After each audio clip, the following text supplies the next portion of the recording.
Hello, welcome back to the channel, and today I'm going to give you the recipe for success.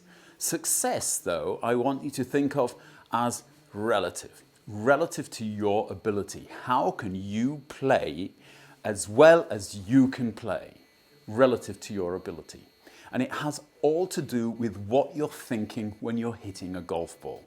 This is what sets the champions apart from the also-rans. This is what sets the good amateur golfer apart from the bad amateur golfer. It's not always a question of technique, but it is always a question of what they're thinking when they're hitting the golf ball. So without further ado, this is what you should be thinking when you hit a golf ball.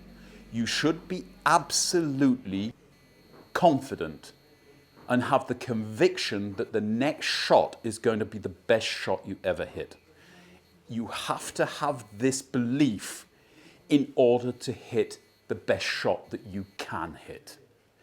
And a part of your pre-shot routine, if not the entirety of your pre-shot routine, should just be based around getting this attitude towards the next job of hitting the golf ball. But unfortunately, this thought alone is not enough to guarantee your success, because there's a crumb of a thought in your brain which says, but it's probably not going to be a success. It's probably not actually going to fly as well as I want it to. And that is based on your experience. And the truth is that if you hit 10 balls with the same club at the same target, concentrate every time, irrespective of how positive you are thinking, only one of them is going to actually do what you want it to do. And that is if you're a good player. One of them is going to do something that you really don't want it to do. It's going to be an absolute lemon. And the rest, well, they're not going to be good and they're not going to be bad. And they're the balls which you're going to actually play your score with. But in order to get this shot pattern and make it stick, you have to believe that every one of the 10 balls is going to fly as well as you can possibly hit it. That has got to be your mental attitude towards each shot. Along with that, you need to be nonchalant about the other 9 shots. I think once you take that weight of expectation off of your shoulders, you can start to play freely. You should not be able or not worry about hitting bad shots, because the moment you do, it's going to become too important to you. You're going to be putting yourself under pressure, and somewhere in your body, a muscle's going to do that. And that muscle is not going to work in your golf swing. And the golf ball is going to be even worse than it would have been if you didn't give a damn. Right? Who's playing the best right now? Scotty Scheffler. By a mile. That kid, I guarantee if you ask him what he's thinking about, he goes nothing. The best player in the world doesn't have any damn thoughts in his head, so why would you, right? You're trying to be the best player in the world. So if Scotty ain't doing it, why the hell am I doing it? I think everybody who's ever played golf has had a round where it all goes pear-shaped in the first few holes. And strangely enough, the moment that you think, this isn't my day, the ball starts doing what you want it to do. And the reason is simply because you have stopped giving a damn. You've stopped putting yourself under pressure. You allow your body to be the best version of itself.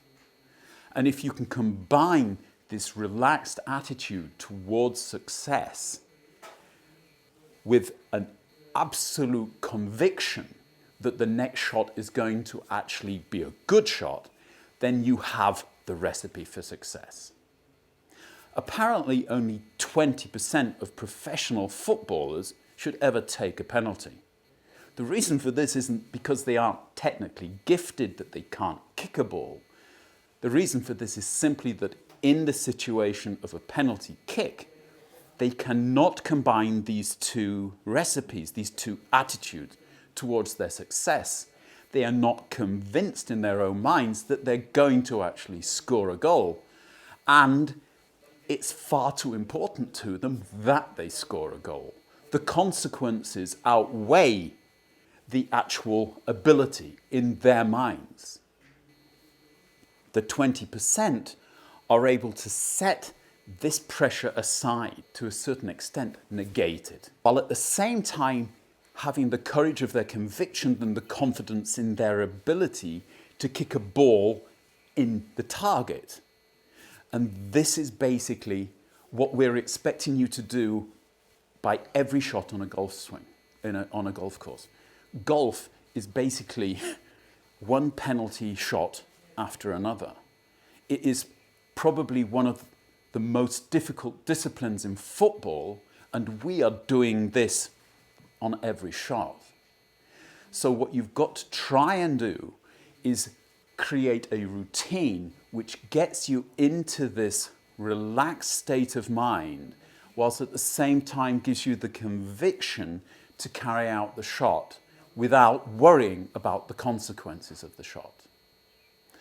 I get my students to use the Vision 54 version of this, which is called the think box and the play box, where I will basically tell them to get a ball, get a target, and then go through the same routine every time, getting behind the golf ball and imagining the success of the shot, convincing themselves that they have the right club in the hand by measuring the distance to the target, checking the wind and weather conditions, the lie of the golf ball, and convincing themselves they can do it. I get them to integrate drills or even practice swings into the think box in order to convince themselves that their swing is sound and the next shot is going to be a success. But I find that every one of my students will have a slightly different group of thoughts and exercises in the think box in order to create the necessary conviction and nonchalance as they leave the think box and go into the play box to hit the golf ball. The play box is just simply the place where you hit the golf ball and try to ban all conscious mind from the play box, which means more or less hitting the golf ball before you lose this conviction and before you lose this relaxed attitude towards the result of the shot. And that is basically why you should try and reduce the time you spend over the golf ball to the very minimum. I think in Vision 54 they were talking about around about 8 seconds. And within this 8 seconds, the girls who were doing this were taking their address position, aligning themselves, getting the grip, hitting the ball, and there wasn't more than 8 seconds between the moment that they made the first step into their play box and when the golf ball was in the air. And this simply didn't give them time for stupid thoughts.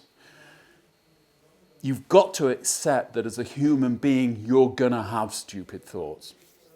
But you've also got to program your mind to not have them when you're hitting a golf ball. And this is going to take just as much work as schooling your hips to turn or your shaft to flatten in the downswing. You've got to practice how you think and how you get from your bag to the ball and hit it with total conviction and total nonchalance about the result.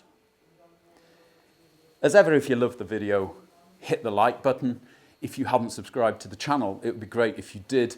Thank you again to all of the patrons who support me every month with small donations. If you would like to become a patron to the channel, I'll leave a link below. I'll be back next Sunday with the next one.